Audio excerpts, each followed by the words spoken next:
Movie के start में हमें काफी फेमस स्टार दिखाई जाती है और ये स्टार स्टेज पर अपनी परफॉर्मेंस देने ही वाली होती है। तभी अचानक हमें पता चलता है कि बार्बी अपना स्टार बनने का सपना देख रही है।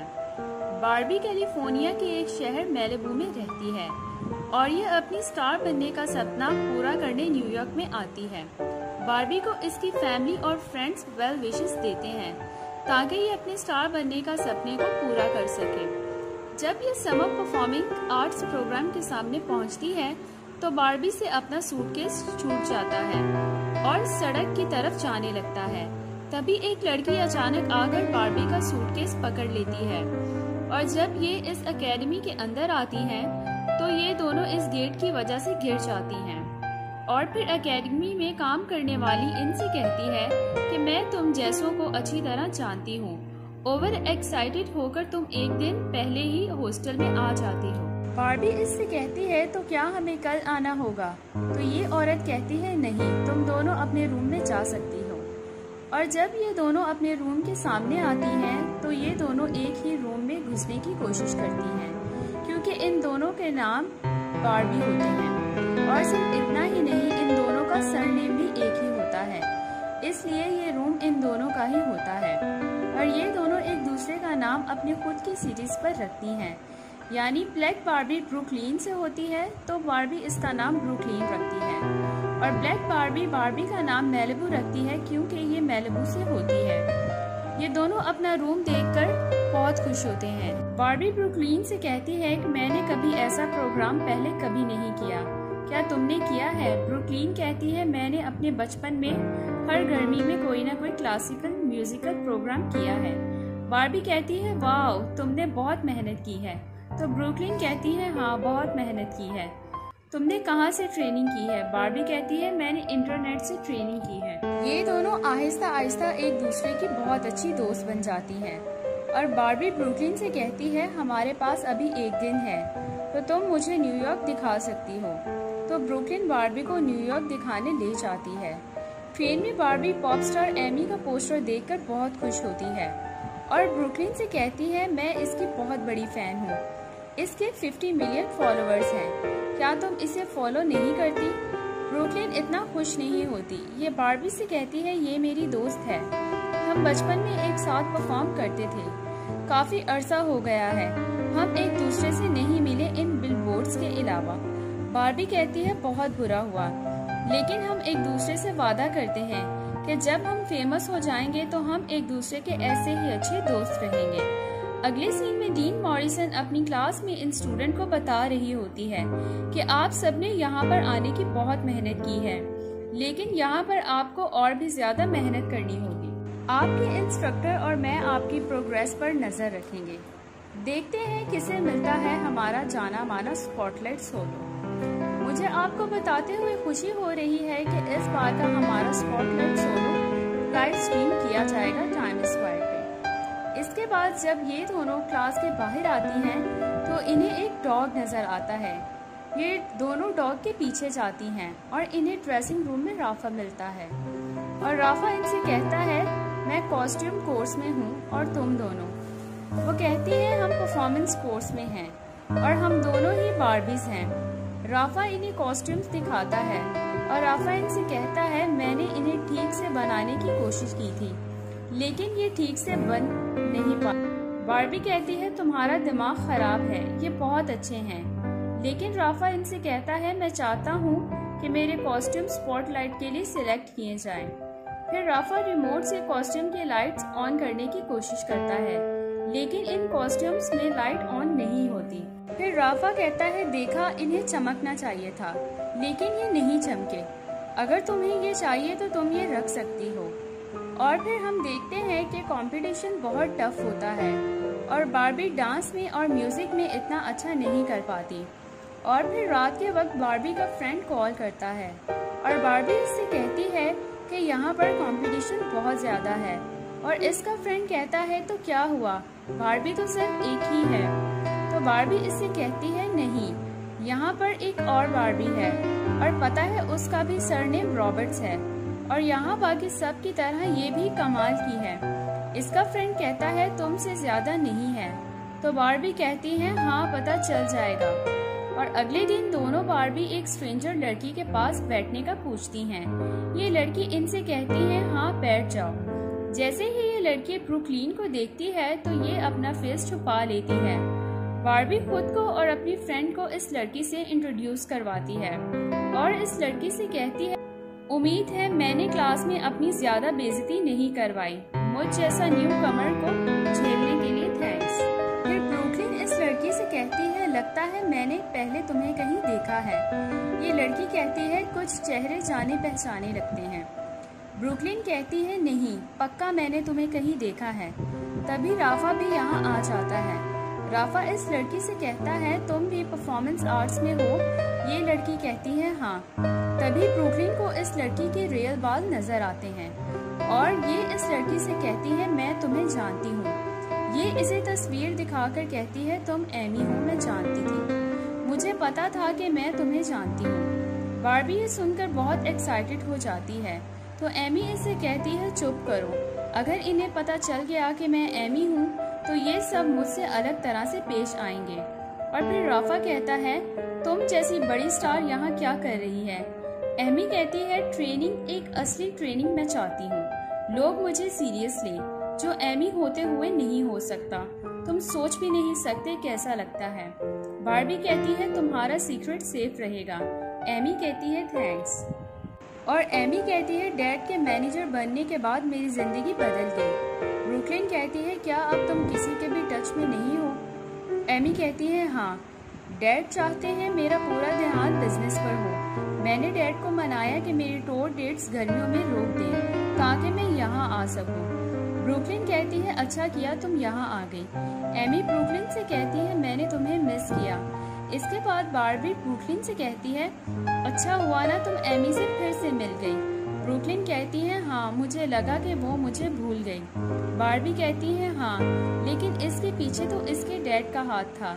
फिर ये दोनों राफा को दिए कॉस्ट्यूम्स ट्राई करती हैं और जब ये डांस करती हैं तो ये कॉस्ट्यूम्स चमकने लगते हैं। तो बार्बी कहती है राफा ने शायद कुछ कमाल कर दिया है। इसके बाद एंट्री होती है एमी के डैड की, जो बोर्ड ऑफ डायरेक्टर का मेंबर होता है। एमी अपने डैड को कहती है आप यहाँ क्यों आए हैं। तो माइलर कहता है मैं बस यहाँ देखने आया हूँ कि कोई मेरी टैलेंटेड बेटी और उसके स्पॉटलाइट सोलो के बीच में ना आए।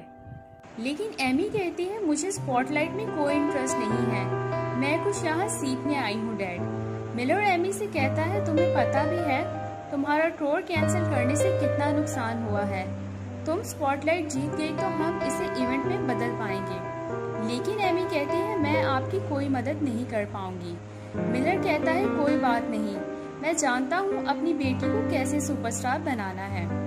इसके बाद ये तीनों प्रैक्टिस कर रही होती हैं, लेकिन अचानक बार्बी ब्रुकलिन से टकराती है। स्टेज से गिरने की वजह से ब्रुकलिन के पाँव में फ्रैक्चर आ जाता है। बार्बी बहुत परेशान होती है। बार्बी एमी से कहती है अगर वो डांस ना कर पाई तो और उसके स्पॉटलाइट के मौके का क्या। एमी कहती है वो बस एक एक्सीडेंट था, वो ठीक हो जाएगी। ब्रुकलिन को देखकर बार्बी बहुत परेशान होती है। ब्रुकलिन बार्बी से कहती है बस पाँव में मोच आई है, 1-2 दिन में ठीक हो जाएगी। बार्बी कहती है थैंक गॉड, मैं बहुत परेशान हो गई थी। फिर राफा ब्रुकलिन से कहता है अब कैसी हो तुम। ब्रुकलिन कहती है बस जल्दी ठीक हो जाऊंगी। राफा अपने कॉस्ट्यूम्स को लेकर बहुत परेशान होता है। ब्रुकलिन राफा से कहती है चलो भी तुम अच्छा कर रहे हो, बस तुम्हें टेक्निकल इशू हो रहे हैं। बार्बी राफा से कहती है हाँ वो काम करते हैं पर कभी कभी। राफा कहता है जानता हूँ, पर उन कॉस्ट्यूम्स को मैं कंट्रोल नहीं कर सकता, कर भी सकता तो अब काफ़ी देर हो चुकी है। मुझे अपना प्रोजेक्ट सबमिट करना था पर नाकाम रहा। फिर बार्बी गाना गाकर राफा को फिर से इंस्पिरेशन देती है। इसके बाद हम देखते हैं कि बार्बी डांस में और म्यूजिक क्लासेस में अच्छा कर रही होती है और इंस्ट्रक्टर बार्बी से बहुत खुश होते हैं। फिर डीन मॉरिसन बार्बी को अपने ऑफिस में बुलाती है और बार्बी से कहती है कि आप एक अच्छी कॉम्पिटिटर हैं, लेकिन यहाँ पर टैलेंट की कदर नहीं बल्कि प्रोफेशनल बिहेवियर की भी कदर की जाती है। बार्बी कहती है मैं जानती हूँ कुछ क्लासेस में मेरी शुरुआत इतनी अच्छी नहीं रही, लेकिन डीन कहती है मैं आपकी उस कोशिश की बात कर रही हूँ। जो आपने अपनी कॉम्पिटिटर से स्पॉटलाइट सोलो का मौका छीनने के लिए की है। बार्बी कहती है नहीं, वो सिर्फ एक एक्सीडेंट था। डीन कहती है मेरे पास उस हादसे का विटनेस आया था और मुझे बताया गया है कि तुमने जानबूझकर दूसरी बार्बी रॉबर्ट्स को धक्का दिया है। बार्बी कहती है वो मेरी दोस्त है, उसके साथ ऐसा नहीं कर सकती। डीन कहती है मैं कुछ नहीं कर सकती, तुम्हें इस प्रोग्राम से निकाला जाता है। फिर डीन ब्रुकलिन को अपने ऑफिस में बुलाती है और ब्रुकलिन को बार्बी के बारे में बताती है। ब्रुकलिन कहती है वो एक एक्सीडेंट था, बार्बी ऐसी नहीं है, आप उसे नहीं जानती। डीन कहती है शायद तुम उसे नहीं जानती। तो ब्रुकलिन कहती है फिर मैं क्या करूं? डीन कहती है दूसरी बार्बी यहाँ से जा रही है, तुम इस मौके का इस्तेमाल करो। जब बार्बी यहाँ से जाने लगती है तो ये ब्रुकलिन से मिलने आती है। ब्रुकलिन बार्बी से कहती है अच्छी दोस्त बनने का नाटक बंद करो। बार्बी कहती है नहीं, वो सिर्फ एक एक्सीडेंट था, अब ये मत कहना कि तुम भी इस सब पर यकीन करती हो। ब्रुकलिन कहती है झूठ मत बोलो, वहाँ पर कोई और भी था, उसने सब कुछ देखा है, तुम अब यहाँ से जाओ। इसके बाद राफा एमी से कहता है मुझसे पूछो तो बात में दम नहीं है। एमी कहती है हाँ, बात में दम नहीं है, वो दोनों तो खुद से ज्यादा एक दूसरे को जीतता देखना चाहती थी। राफा कहता है बार्बी एक अच्छी लड़की है। एमी कहती है कंपटीशन अच्छे से अच्छों को बदल देता है। राफा कहता है बार्बी को नहीं पता है, उसने मुझसे वादा लिया था कि मैं तुम्हारी वो वीडियो पोस्ट ना करूं जो मैंने उस दिन ली थी, जब ब्रुकलिन पिट में गिरी तो मैं रिकॉर्ड कर रहा था। एमी ये सुनकर खुश होती है। ये राफा से कहती है तब तो हमें सच्चाई का पता चल जाएगा। जब एमी वीडियो देखती है तो कहती है ये सच में एक एक्सीडेंट था, बार्बी ने कुछ गलत नहीं किया। तभी इसको पता चलता है कि ये सब मेरे डैड ने किया है। एमी कहती है ये वीडियो तुम ब्रुकलिन को दिखाओ। फिर ब्रुकलिन डीन से कहती है मैं जानती हूँ वो विटनेस कौन है, वो मिस्टर मिलर है। बोर्ड मेंबर्स डीन कहती है इससे फर्क नहीं पड़ता कि विटनेस कौन है। ब्रुकलिन कहती है क्या पता वो झूठ बोल रहे हों। डीन कहती है ये संगीन इल्जाम है। ब्रुकलिन कहती है मेरे पास एविडेंस है। डीन वीडियो देखकर कहती है ये तो सच में एक एक्सीडेंट था, हमसे बहुत बड़ी गलती हो गई है। ब्रुकलिन कहती है हाँ, पर अब भी सब ठीक हो सकता है। फिर एमी अपने डैड को बुलाती है।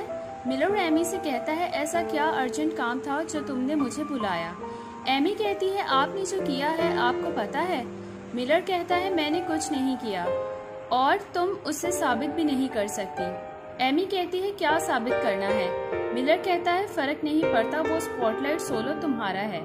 एमी कहती है मुझे वो नहीं चाहिए, अगर चाहिए भी होता तो मैं चीट नहीं करती, आपसे ये उम्मीद नहीं थी डैड। अगले सीन में बार्बी बहुत सैड होती है। बार्बी के मॉम डैड रूम में आते हैं। बार्बी का डैड कहता है हमें खुशी है कि तुम वापस घर तो आई। बार्बी कहती है निकाला जाना तो ठीक है, पर ब्रुकलिन को लगता है मैंने उसे धक्का दिया है, इसका ज्यादा बुरा लगता है। तो बार्बी के मॉम डैड कहते हैं बस ये मिसअंडरस्टैंडिंग है, अगर तुम चाहो तो हमसे बात कर सकती हो। तभी बार्बी को गाने की आवाज सुनाई देती है। दरअसल ब्रुकलिन बार्बी को मिलने आती है। बार्बी ब्रुकलिन को देखकर बहुत खुश हो जाती है। बार्बी ब्रुकलिन से कहती है तुम्हारा पैर। ब्रुकलिन कहती है एकदम ठीक है, मैं तुमसे माफी मांगने आई हूँ, तुम पर यकीन न करने के लिए। बार्बी कहती है यकीन नहीं होता तो तुम कैलिफोर्निया तक आई हो सिर्फ मुझसे माफी मांगने के लिए। ब्रुकलिन कहती है याद है मेरी मॉम पूरी दुनिया घूमती हैं, ये भी एक फायदा है अगर आपकी मॉम एक पायलट हो, और मैं यहाँ सिर्फ माफी नहीं मांगने आई, तुम्हें वापस लेने आई हूँ। बार्बी कहती है ब्रुकलिन मैंने अपना मौका खो दिया है और तुम्हारा भी अब कुछ नहीं हो सकता, मुझे निकाला जा चुका है। ब्रुकलिन कहती है हाँ वो मैं तुम्हें बताना भूल गई, तुम्हें वापस ले लिया गया है। बार्बी कहती है कैसे। ब्रुकलिन कहती है वो कहानी मैं तुम्हें रास्ते में सुनाऊंगी। और फिर दोनों बार्बी की स्पॉटलाइट सोलो पर लाइव परफॉर्मेंस होती है और हम देखते हैं कि राफा अब इन कॉस्ट्यूम्स को ठीक कर लेता है और बार्बी के सारे फ्रेंड्स और फैमिली भी इस शो में आए होते हैं और एमी यहाँ पर चीफ गेस्ट होती है। और स्पॉटलाइट सोलो पर दोनों बार्बी की परफॉर्मेंस को लोग काफी एंजॉय करते हैं। तो दोस्तों मूवी यहाँ पर खत्म होती है। Thanks for watching.